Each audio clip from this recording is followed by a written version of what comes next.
आइए बच्चों, अब समझते हैं समाचार लेखन। समाचार लेखन यानी पत्रकारीय लेखन। समाचार के लिए किस किस प्रकार से लेखन होता है, खासतौर समाचार लेखन की शैली कौन सी है, जैसे ब्रैकेट में लिखा हुआ उल्टा पिरामिड शैली। तो इस पाठ पर विस्तार से चर्चा करते हैं। आइए समझते हैं इसको।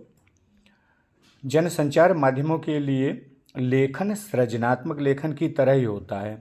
अंतर केवल इतना है कि इसमें माध्यम विशेष की मांग तथा उसके पाठक, श्रोता अथवा दर्शक वर्ग का ध्यान रखा जाता है। ठीक है। जनसंचार माध्यमों के लिए लेखन बहुत सी विधाओं में किया जा सकता है। देखिए, जैसे सृजनात्मक लेखन या साहित्यिक लेखन जो है, साहित्यिक लेखन में बहुत सारी विधाएं होती हैं। नाटक, कहानी, उपन्यास, रिपोर्टाज, संस्मरण आदि आदि। ठीक है। वैसे ही जो संचार माध्यमों के लिए लेखन होता है उसकी भी अपनी विधाएं हैं। जैसे समाचार रिपोर्ट, साक्षात्कार, वार्ता, वृत्तचित्र, फीचर, परिचर्चा, नाटक, धारावाहिक, लेख, विज्ञापन, कहानी और आलेख। अब इसमें साहित्यिक यानी सृजनात्मक लेखन में भी नाटक, धारावाहिक, कहानी वगैरह होती हैं, इसमें भी होती हैं, क्योंकि समाचार पत्रों में भी ये सब कहानी आदि छपती रहती हैं। ठीक है। तो ये इनकी विधाएं हैं। इन शैलियों में लिखा जाता है, इन विधाओं में लिखा जाता है।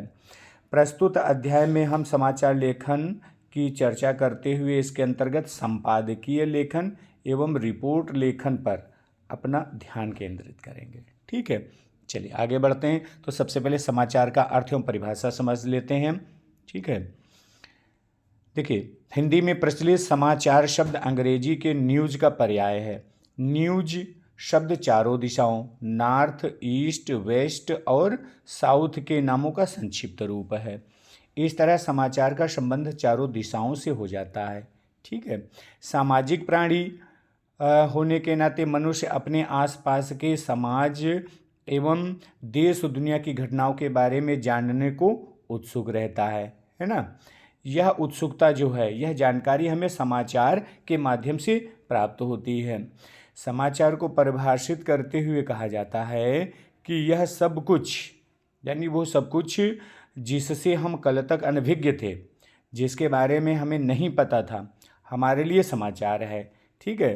तात्कालिकता एवं नवीनता समाचार का महत्वपूर्ण गुण है। यानी तत्काल की घटनाएं वो समाचार कहलाएंगी। नवीनता जितना ही अच्छी, ये महत्वपूर्ण गुण है। वास्तव में महत्वपूर्ण घटनाओं एवं गतिविधियों का सही एवं पक्षपात रहित विवरण प्रस्तुत करना ही समाचार है। समाचार की परिभाषा देते हुए अंबिका प्रसाद वाजपेयी ने लिखा है। अब देखो, परिभाषा दी हुई, परिभाषा का मतलब किसी ने लिखा है, सेम टू सेम आपको वैसे लिखना है। जो बात परिभाषा में कही वो शब्दता वही होती है, यानी उन्हीं के शब्दों में ये परिभाषा है। तो उन्होंने क्या कहा है, हर घटना समाचार नहीं है, सिर्फ वही घटना समाचार बन सकती है जिसका कमोबेश सार्वजनिक हित हो, है ना। जिसका आधार सार्वजनिक हित है वो घटना समाचार कहलाएगी। देखो, अस्पताल में लोग भर्ती होते रहते हैं, अच्छे भी होते हैं और कुछ मर भी जाते हैं, लेकिन ये समाचार नहीं है। परंतु यदि कोई मरीज इसलिए मर जाए कि अस्पताल पहुंचने पर कोई उसे देखने वाला नहीं था, या डॉक्टर की गैर हाजिरी में उसका गलत इलाज कर दिया गया, ठीक है, या फिर नर्स ने एक मरीज की दवा दूसरे को दे दी, या ऑपरेशन करते समय कोई औजार पेट में ही रह गया, है ना, और पेट सिल दिया गया, तो ऐसी घटनाएं, तो ये सब समाचार कहलाएंगे। ठीक है। तो समाचार की परिभाषा और अर्थ आप समझ पाएंगे अच्छे से। अब बात करता हूँ समाचार के तत्वों की। देखिए, समाचार के तत्व यानी समाचार कौन कौन हो सकते हैं, क्या क्या तत्व हों जब वो समाचार की कैटेगरी में आ सकता है। ठीक है। तो विभिन्न घटनाओं, समस्याओं, प्रक्रियाओं पर जब अपने विचार प्रतिक्रिया दी जाती है, परंतु किसी भी घटना, समस्या, विचार आदि का समाचार बनना तभी संभव होता है जब उसमें समाचार के तत्व सम्मिलित हों। समाचार के तत्व निम्नलिखित हैं। देखिए भाई, पहला क्या है, नवीनता। पहला क्या है, नवीनता। ठीक है। समाचार में नवीनता का होना अत्यंत आवश्यक है। घटना, विचार आदि जितने नए व ताज़ा होंगे उतना ही समाचार बनने की संभावना बढ़ जाएगी। समाचार का समयानुकूल प्रेषित करना जरूरी है। दैनिक समाचार पत्र की अपनी डेडलाइन, समय सीमा होती है।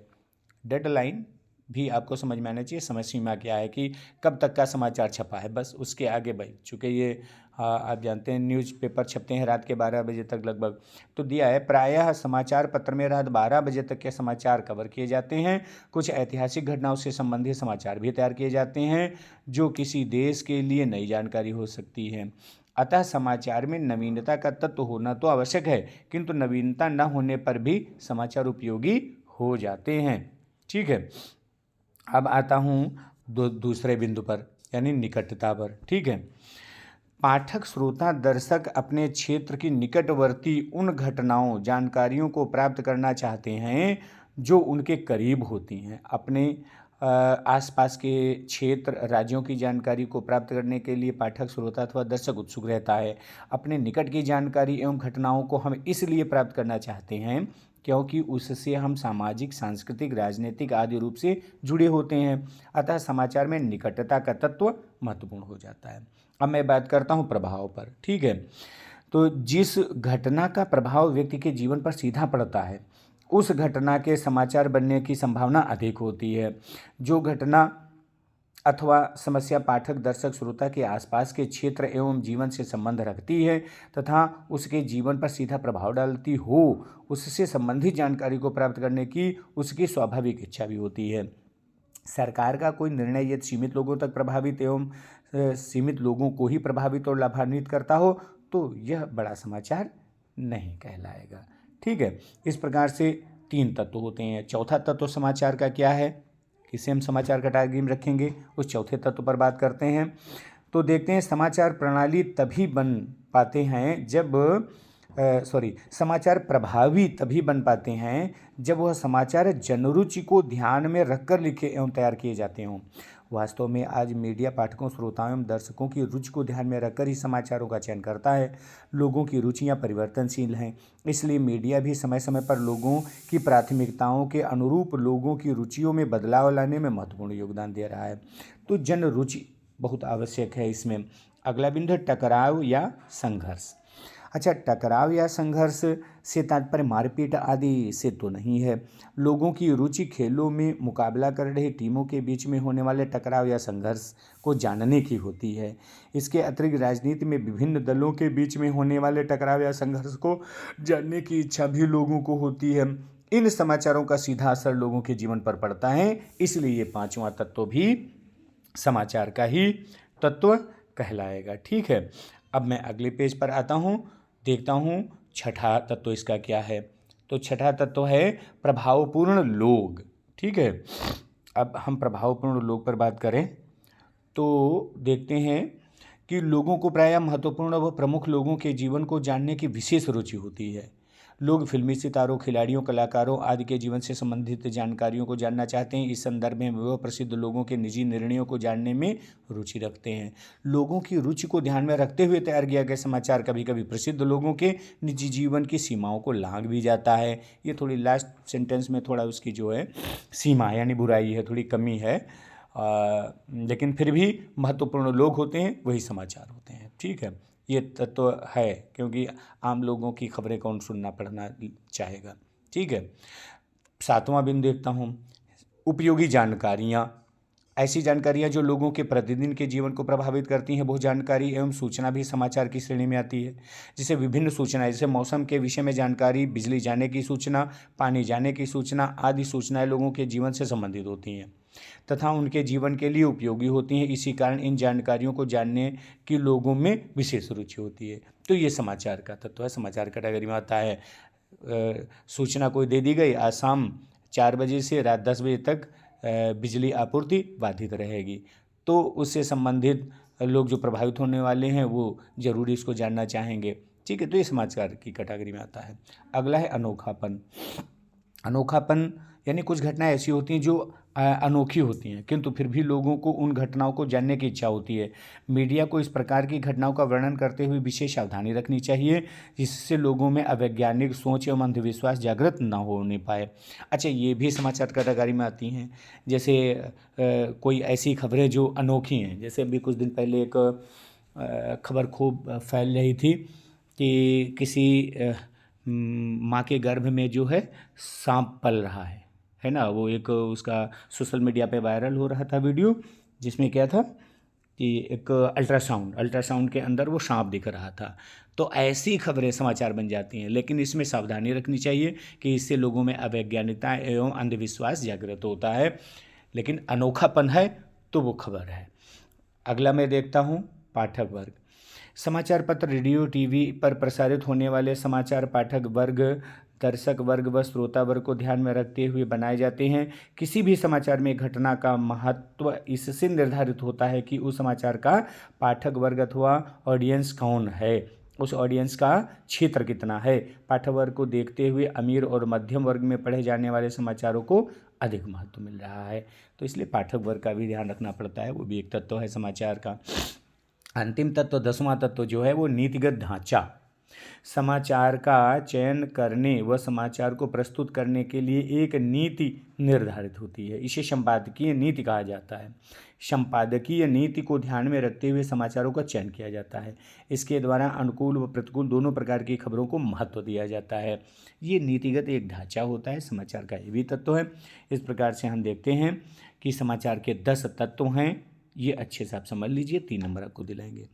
अब बात करता हूँ समाचार लेखन की। समाचार लेखन कैसे करते हैं, क्या होता है इसमें। देखिए, समाचार लेखन समाचारों को लिखकर प्रस्तुत करने का एक ढंग है।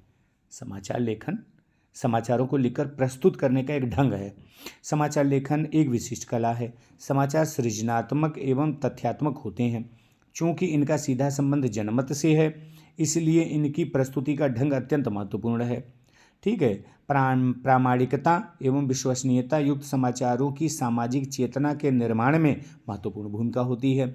इसी कारण समाचार लेखन में पत्रकारिता की तकनीकों का प्रयोग करके समाचार को उपयोगी, रोचक एवं प्रभावशाली बनाया जाता है। अच्छा समाचार स्वयं में सरलता, सुस्पष्टता, क्रमबद्धता, सत्यता एवं संक्षिप्तता की विशेषताओं के साथ साथ क्या, कहाँ, कब, कैसे, क्यों और कौन संबंधी उत्तर भी लिए हुए होता है। पत्रकारिता की भाषा में ये 6 ककार कहलाते हैं, है ना। इनका क्रम है, याद रखिएगा, क्या, कहाँ, कब, कैसे, क्यों और कौन। ठीक है, ये 6 ककार कहलाते हैं पत्रकारिता की भाषा में। अच्छा, तो ये 6 ककार किसी भी अच्छे समाचार के नितांत आवश्यक तत्व हैं। समाचारों का क्षेत्र, देखो, समाचारों का क्षेत्र अत्यंत विविधतापूर्ण वाला होता है, डिफरेंट टाइप का होता है। ठीक है, इसलिए समाचार लेखन के अंतर्गत सभी भिन्नताओं में एक रूपता लाने जैसा महत्वपूर्ण कार्य करना होता है। समाचार पत्र, आकाशवाणी तथा दूरदर्शन आदि समाचार संचार के माध्यम हैं, लेकिन तीनों ही प्रकृति अलग अलग हैं। भाई देखो, आकाशवाणी, दूरदर्शन, समाचार के ये संचार के ही माध्यम है, लेकिन इनकी प्रकृति अलग अलग है। ठीक है, कैसे?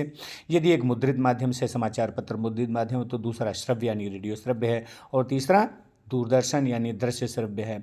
अलग अलग माध्यमों के लिए समाचार लेखन का स्वरूप भी बदल जाता है और प्रस्तुति का स्वरूप भी माध्यम के बदलने पर बदलता है।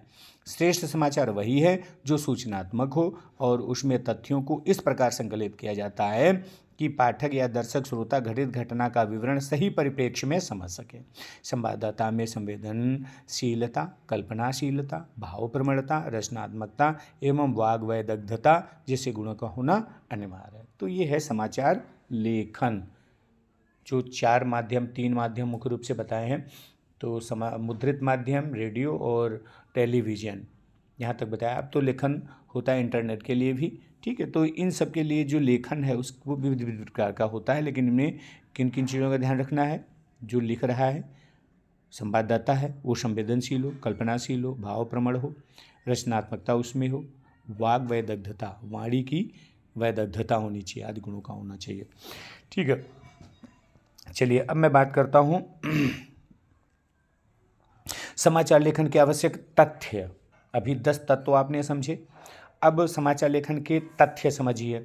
समाचार लेखन हेतु निम्न आवश्यक तथ्यों का ध्यान रखा जाना अनिवार्य होता है। पहला तथ्य क्या है? समाचार लिखने से पूर्व उसकी पृष्ठभूमि का ज्ञान आवश्यक होना चाहिए।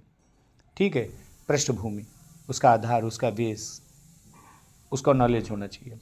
दूसरा है, समाचार प्राप्त होने के बाद उससे संबंधित अनेक पक्षों एवं तथ्यों को समाहित कर समग्रता के साथ लिखना अपेक्षित है, लिखना चाहिए भी।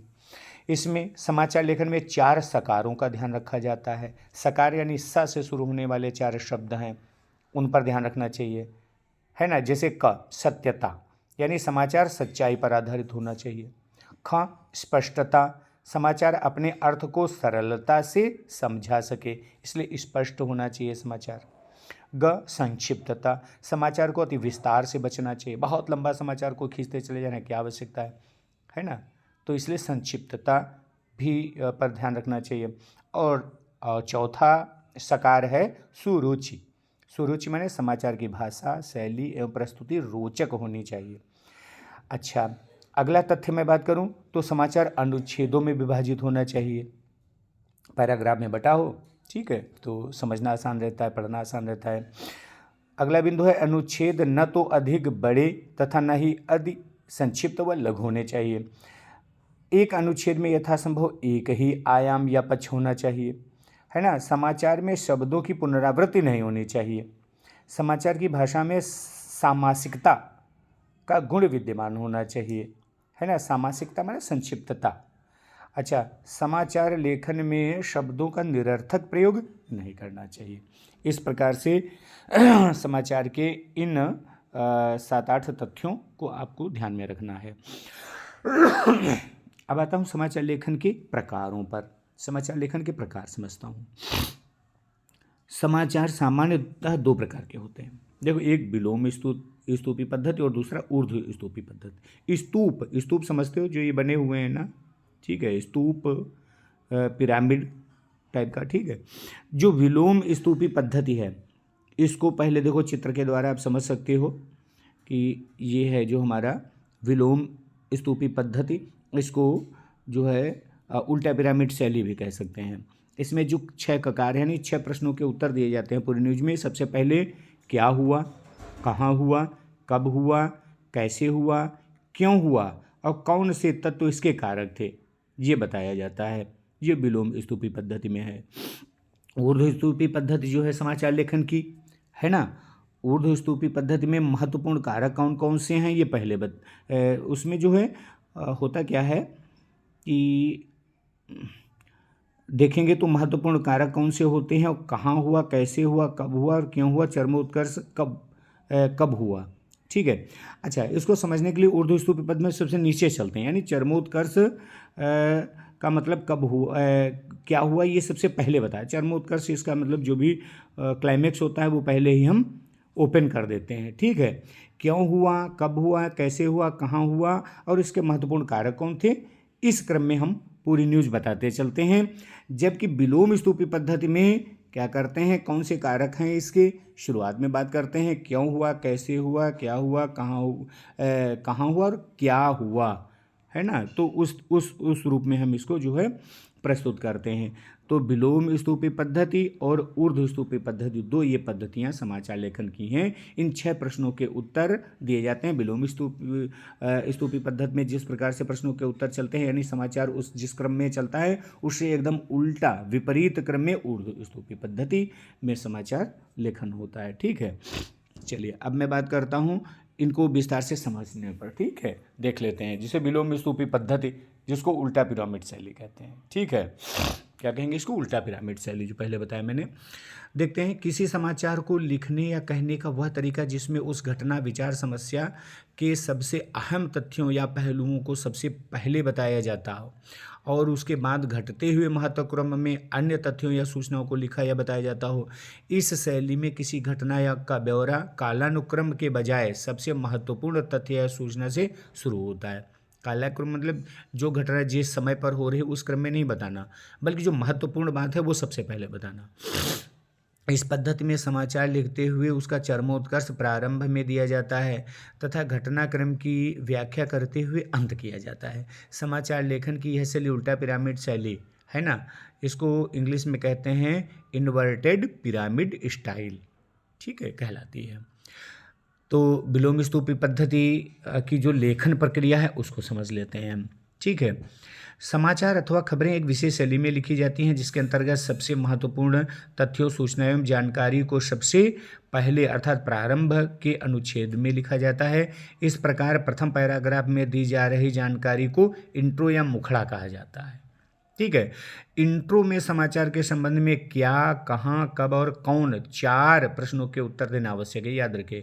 यानी जो मुखड़ा शुरुआत में जो इंट्रो पार्ट कहलाता है, जो मुखड़ा कहलाता है, उसमें ककार के कौन से 4 आते हैं ककार जिनके उत्तर देने होते हैं, क्या, कहाँ, कब और कौन, ठीक है। उसके बाद दूसरे पैराग्राफ में कम महत्वपूर्ण जानकारी, सूचना या तथ्यों को बताया जाता है। इसे बॉडी या समाचार का कलेवर कहते हैं, ठीक है, बॉडी ऑफ द स्टोरी कहा जाता है। समाचार का समापन करते समय यह ध्यान रखना चाहिए कि न केवल उस समाचार के प्रमुख तथ्य आ गए हैं बल्कि समाचार के मुखड़े और समापन के बीच एक तारतम्यता भी होनी चाहिए। समाचार में तथ्यों तथा उसके विभिन्न पहलुओं को इस तरह से पेश करना चाहिए कि उससे पाठक को किसी निर्णय या निष्कर्ष पर पहुंचने में मदद मिले। समाचार लेखन में समापन का होना अनिवार्य नहीं होता, ठीक है। यदि समापन को हटा भी दिया जाए तो समाचार को इससे पहले समाप्त किया जा सकता है। बॉडी तथा समापन में अन्य 2 प्रश्न कैसे और क्यों का उत्तर दिया जाता है, ठीक है। बॉडी या समापन में 2 प्रश्न बच जाते हैं जो कैसे और क्यों, इनका उत्तर उसमें दिया जाता है। इसे उल्टा पिरामिड शैली इसलिए कहा जाता है क्योंकि समाचार लेखन की इस शैली के अंतर्गत क्लाइमेक्स कथा या कहानी लेखन शैली के विपरीत अर्थात प्रारंभ में आता है। कथा एवं कहानी लेखन की शैली में सीधा पिरामिड शैली कहलाती है एवं समाचार लेखन की शैली को उल्टा पिरामिड शैली कहा जाता है, ठीक है। इसमें क्लाइमेक्स पहले ओपन हो जाता है उल्टा पिरामिड शैली में।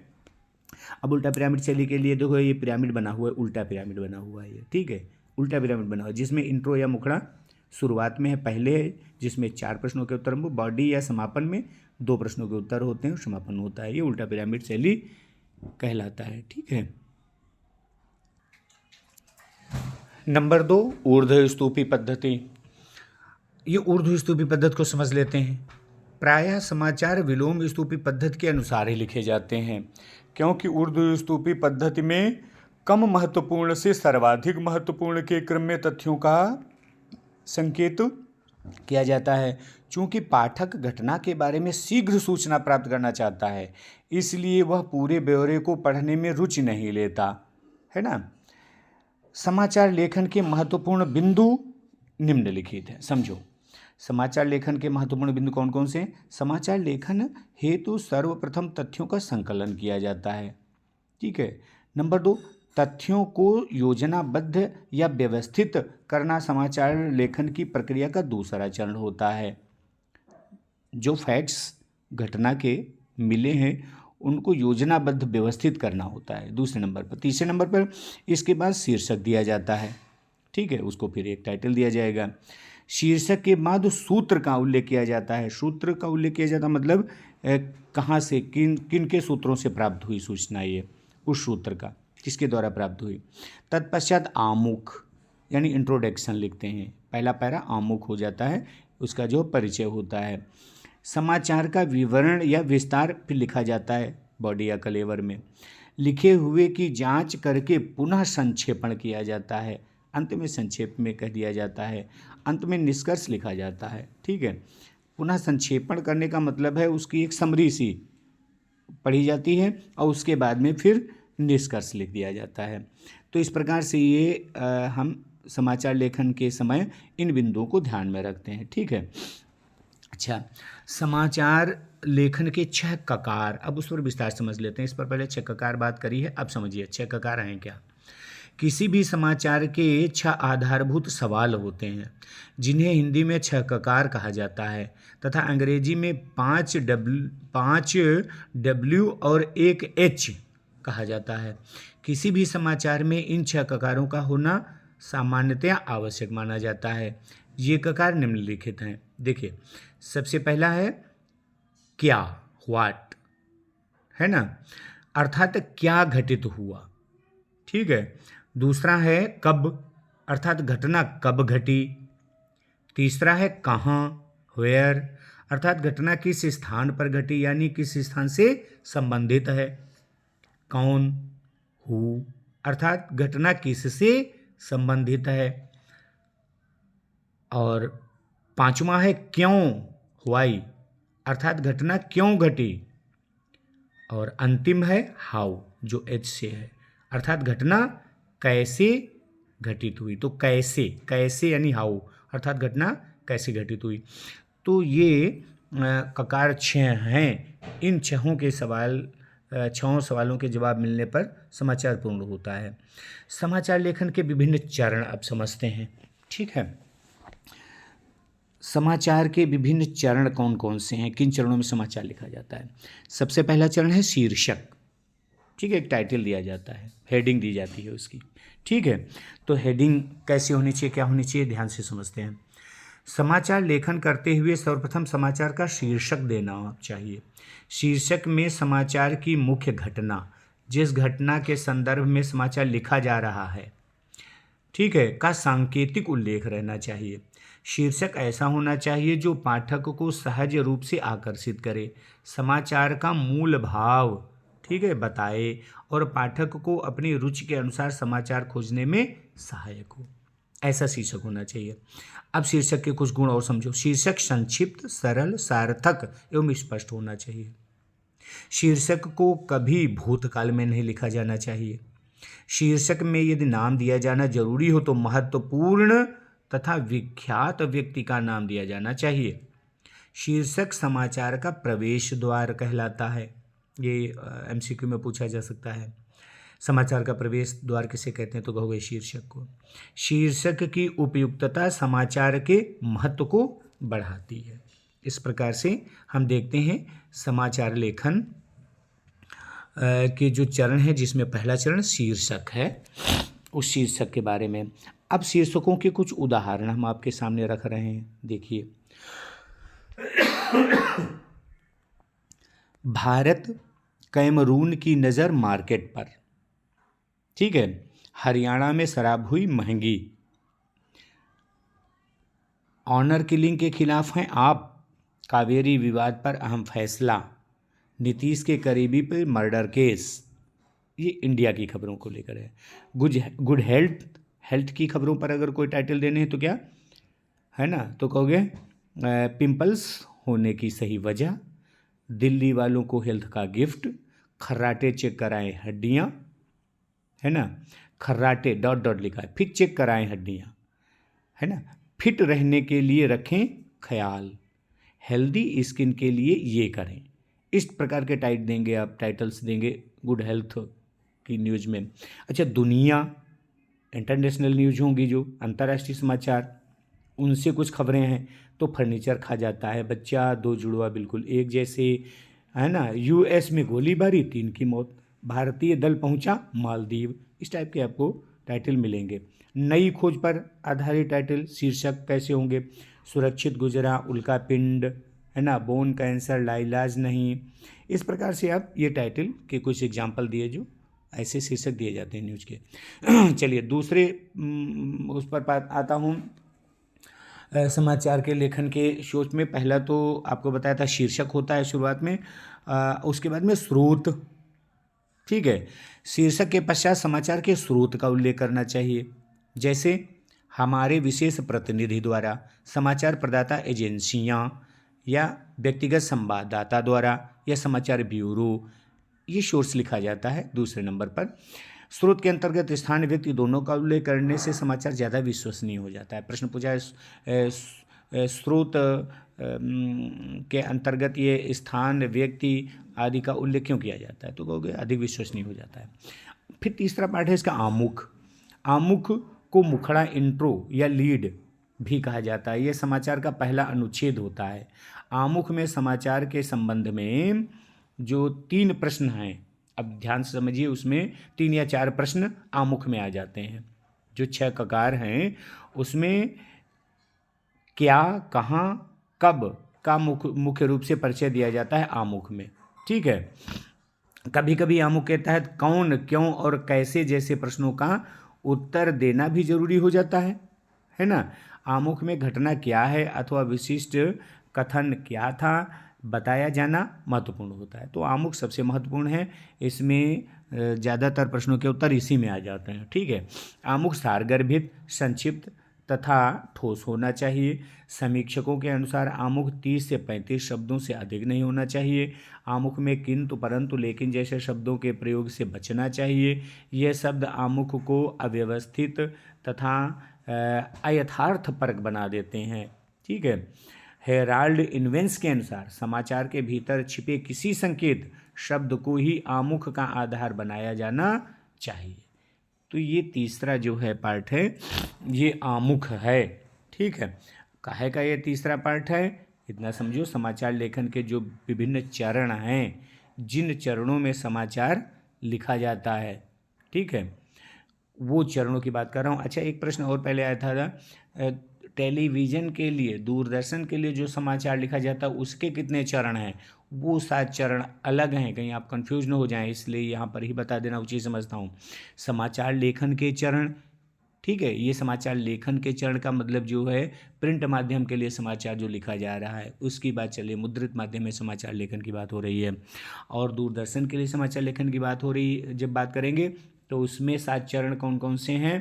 पहला चरण ब्रेकिंग न्यूज़, दूसरा ड्राई एंकर, ठीक है, और तीसरा phone in, anchor visual, anchor byte, live, anchor package, ठीक है, ये सब उसमें होते हैं। तो इसलिए इसका ध्यान रखना कि ये शीर्षक और स्रोत और आमुख, ये मुद्रित माध्यम के लिए समाचार जो लिखा जा रहा है उसके अंग हैं। ठीक है। तो आमुख तक आप समझ गए हैं। आमुख के कुछ उदाहरण मैं आपको दे दूं। देखो, राष्ट्रव्यापी हड़ताल के पहले दिन बैंकिंग और परिवहन सेवाएं ठप, ये हो गया शीर्षक। ठीक है। अब शीर्षक के बाद में जो पहला पैरा होता है वो कहलाता है आमुख। तो यहाँ पर पहला पैरा क्या लिखा जा रहा है कि ट्रेड यूनियनों और मजदूर संगठनों की ओर से आहूत 2 दिवसीय राष्ट्रव्यापी बंद के पहले दिन देश भर में बैंकिंग और परिवहन सेवाएं पूरी तरह ठप हो गई हैं। हालांकि आवश्यक सेवाओं को हड़ताल से बाहर रखा गया है। इस प्रकार से ये शुरुआत की गई, ये आमुख हुआ। ऐसे शीर्षक दिए हैं, शीर्षक के बाद में आमुख दिया हुआ है। अब मैं बात करता हूँ उसके चौथे चरण पर। चौथा चरण है बॉडी या कलेवर। देखो, आमुख पहला है मुखड़ा, शुरुआत में होता है। दूसरा है बॉडी या कलेवर, इसको इंट्रो भी कहते हैं। तो ये समाचार का शेष भाग होता है। शेष बॉडी, जिसे बॉडी या समाचार का कलेवर है ना, बॉडी ऑफ द स्टोरी कहा जाता है। इसमें क्या होता है, सभी घटनाएं क्रमबद्ध रूप से प्रस्तुत की जाती हैं। समाचार की बॉडी लिखते समय निम्न बातों का ध्यान भी रखना चाहिए। देखिए, इसमें घटना क्रमशः वर्णित होनी चाहिए। इसमें आमुख से अलग तथ्य प्रस्तुत करने चाहिए। संपूर्ण समाचार का विवरण एक स्थान पर आ जाना चाहिए। आमुख में जो बात बता दी गई है उसी को इसमें रिपीट करने की ज़रूरत नहीं है, उसके आगे की बात करनी चाहिए, अलग के तथ्य देने चाहिए। और संपूर्ण समाचार का विवरण एक स्थान पर आ जाना चाहिए। ठीक है, ये बॉडी या कलेवर है। और फिर संक्षेपण, पांचवा चरण है। अंत में महत्वपूर्ण संपूर्ण समाचार का संक्षिप्त सार दिया जाना चाहिए। इसके लिए निम्नलिखित तथ्यों को ध्यान में रखना जरूरी होता है। कौन कौन से तथ्य हैं। समाचार संक्षेपण करते हुए केवल मुख्य बातों को रखना चाहिए। अनावश्यक विवरण संक्षेप में नहीं आने चाहिए। समाचार संक्षेपण में पुनरुक्ति नहीं होनी चाहिए।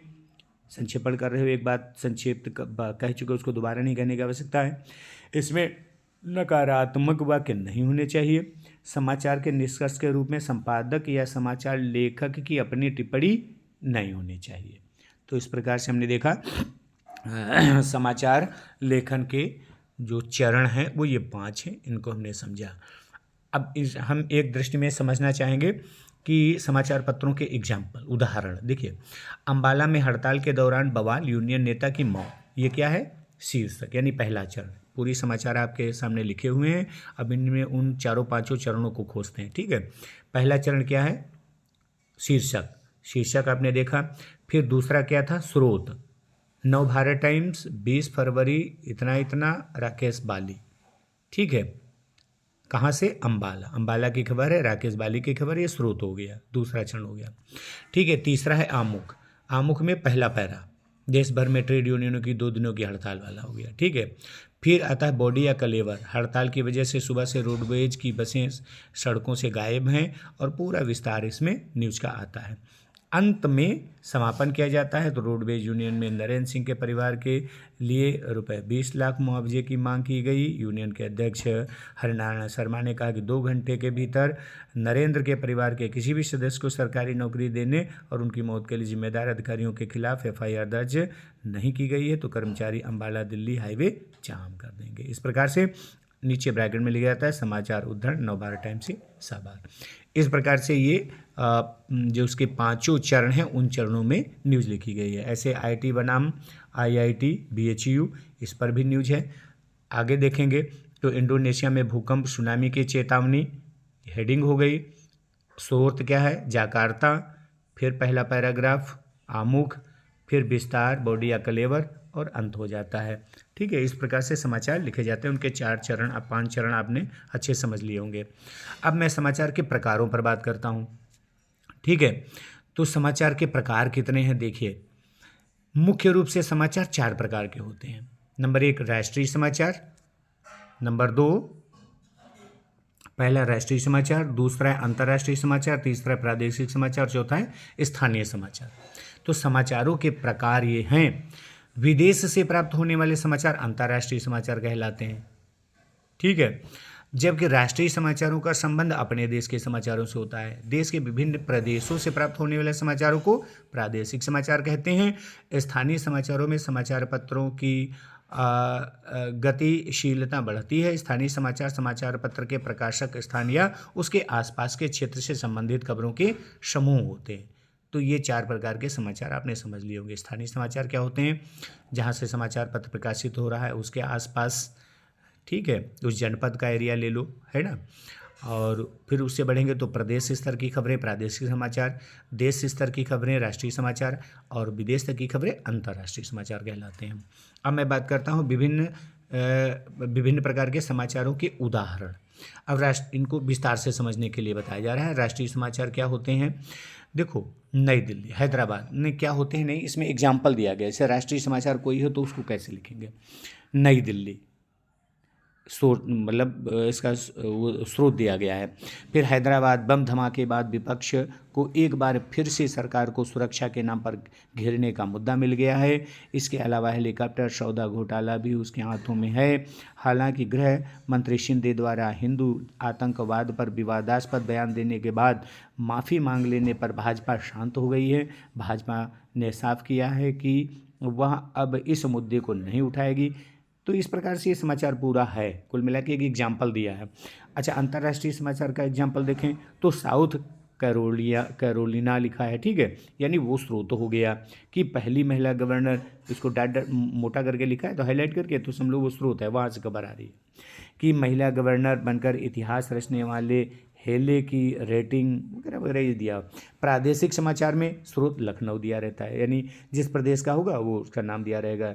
उत्तर प्रदेश आज देश के कई राज्यों से विकसित। इस प्रकार से हम देखते हैं कि ये समाचार हैं जिनके एग्जाम्पल दिए जा रहे हैं। राष्ट्रीय, अंतर्राष्ट्रीय, प्रादेशिक और स्थानीय, तीनों प्रकार के। ये स्थानीय अब आया है। ठीक है, तो स्थानीय समाचार की बात करें तो इसे जालंधर, बढ़ चुकी जाती जाती ठंड को अनदेखा करना नुकसानदायक हो सकता है। ऐसी खबरें प्रदेश लेवल पे हैं। अच्छा, अब मैं बात करता हूँ समाचार पत्रों के विभिन्न विशेष पृष्ठों पर। ठीक है, समाचार पत्रों में अनेक प्रकार के पृष्ठ होते हैं, उनको समझ लेते हैं। ठीक है, तो हमारा संपादकीय पृष्ठ पहला एक, मुख्य पृष्ठ संपादकीय। वैसे मुख्य पृष्ठ का मतलब मुख्य पृष्ठ नहीं समझ लेना।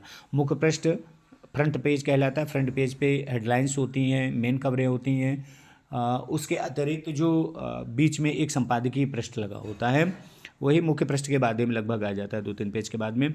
इसको समाचार पत्र की आत्मा भी कहा जाता है। संपादकीय पृष्ठ समाचार की आवाज़, समाचार पत्र की आत्मा आदि नामों से जाना जाता है। दूसरा है विचार पृष्ठ। इसमें वैचारिक लेख, ये संपादकीय पृष्ठ के सामने वाला ही पृष्ठ होता है। ठीक है। इसमें वैचारिक लेख, संपादकीय तथा महत्वपूर्ण टिप्पणियाँ एवं विभिन्न जनहित से जुड़े मुद्दों पर विशेषज्ञों की राय आदि छपते हैं। तीसरा बिजनेस पृष्ठ, ठीक है, व्यवसाय, व्यापार, अर्थ जगत से जुड़ी खबरें इस पृष्ठ पर दी जाती हैं। इसमें व्यापारिक, वाणिज्यिक एवं अर्थ जगत की खबरों को स्थान दिया जाता है। एक पृष्ठ प्रादेशिक पृष्ठ होता है, प्रदेश पृष्ठ कहते हैं जिसे। अखबार देश के विभिन्न प्रदेशों की खबरों को तथा विशेष रूप से जिस प्रदेश से उसका विशेष संस्करण प्रकाशित होता है उससे संबंधित समाचारों को प्रादेशिक खबरों के पृष्ठ पर प्रकाशित कर दिया जाता है, जैसे नई दुनिया का प्रदेश पृष्ठ। और स्थानीय पृष्ठ होता है। मध्य प्रदेश के बजट में इंदौर शहर को क्या मिला, बजट से जुड़ी खबरों को दर्शाता नई दुनिया पत्र का इंदौर विशेष पृष्ठ स्थानीय समाचार का उदाहरण एग्जाम्पल दिया। स्थानीय पृष्ठ जहाँ से प्रकाशित हो रहे हैं समाचार पत्र उसका स्थानीय एक पेज होता है।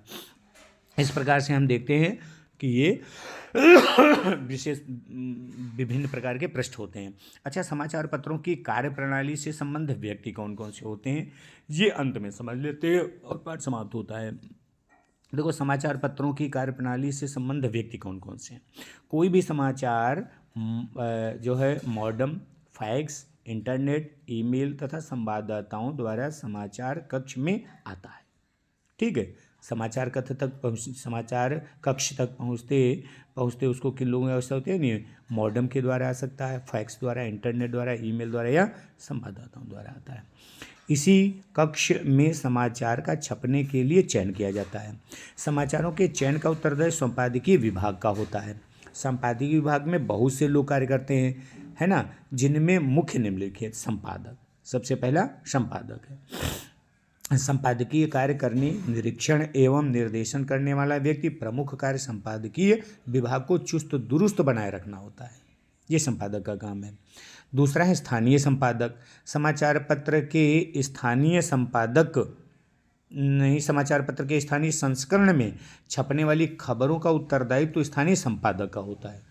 ठीक है, ऐसे समझो, यानी संपादक मुख्य संपादक हो गया और फिर स्थानीय संपादक हैं, तो इन दोनों के काम अलग अलग। जो संपादक है वो संपादकीय कार्य करता है, निरीक्षण एवं निर्देशन करता है, प्रमुख कार्य संपादकीय विभाग को चुस्त दुरुस्त बनाए रखता है।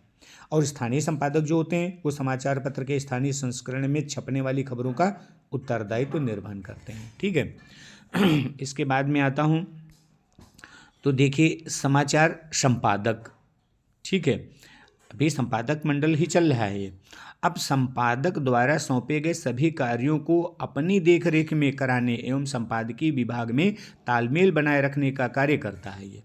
और सहायक संपादक क्या करता है, वैचारिक लेख, अग्रलेख, संपादक के नाम, पत्र इत्यादि सामग्री का चयन करके इन्हें प्रकाशन योग्य बनाता है। ठीक है। अच्छा, समाचार उपसंपादक, ये पत्र पत्रिका की नीति के अनुरूप विभिन्न स्रोतों से प्राप्त समाचारों को छपने योग्य बनाता है, ये समाचार उपसंपादक का काम है। पृष्ठ प्रभारी एक होता है, ये समाचारों का चयन करके उसकी गुणवत्ता के आधार पर उन्हें विभिन्न पृष्ठों पर स्थान देता है। ठीक है। अच्छा, उपसंपादक जो होता है वो समाचारों की गुणवत्ता का निरीक्षण, परीक्षण तथा उनमें आवश्यक संशोधन आदि करता है। संवाददाता कौन होता है, समझिए, समाचार संग्रहण का कार्य करता है। यह सुविधा की दृष्टि से पत्र में विभिन्न समाचारों के अलग अलग संवाददाता होते हैं। प्रूफ रीडर एक होता है, ये कौन सा होता है, प्रेस कॉपी को पढ़ने वाला व्यक्ति यानी कॉपी होल्डर होता है। उसके पढ़ने के अनुसार जो प्रूफ में संशोधन करता है ना, उसे प्रूफ रीडर कहा जाता है। अच्छा, पेज मेकर होता है, कंप्यूटर से कंपोज की गई सामग्री को पेस्ट करके डमी बनाता है। यह डमी विभिन्न पृष्ठों की होती है, ये पेज मेकर का काम है। छायाकार, विभिन्न घटनाओं एवं समाचारों से जुड़ी तस्वीरें समाचार कक्ष को उपलब्ध कराता है, इसे छायाकार कहते हैं, जो पिक्चर्स उपलब्ध कराता है इस घटनाओं से संबंधित। कलाकार, समाचार पत्र की ड्राइंग, लेआउट आदि तैयार करता है, वो कलाकार होता है। कार्टूनिस्ट, कार्टून चित्रों के माध्यम से समाचारों तथा उन पर आधारित विशिष्ट टिप्पणियों को समाचार पत्र के लिए प्रस्तुत करने वाला कार्टूनिस्ट कहलाता है। इस प्रकार से एक समाचार तैयार करने के लिए इन सभी लोगों की आवश्यकता होती है और इनके माध्यम से जो है न्यूज़ रूम तक कंप्लीट न्यूज़ पहुंचती है। इस प्रकार से ये पार्ट पूरा होता है पत्रकारी लेखन का, समाचार लेखन का, और आशा करता हूँ इसे आपने अच्छे से समझा होगा। धन्यवाद।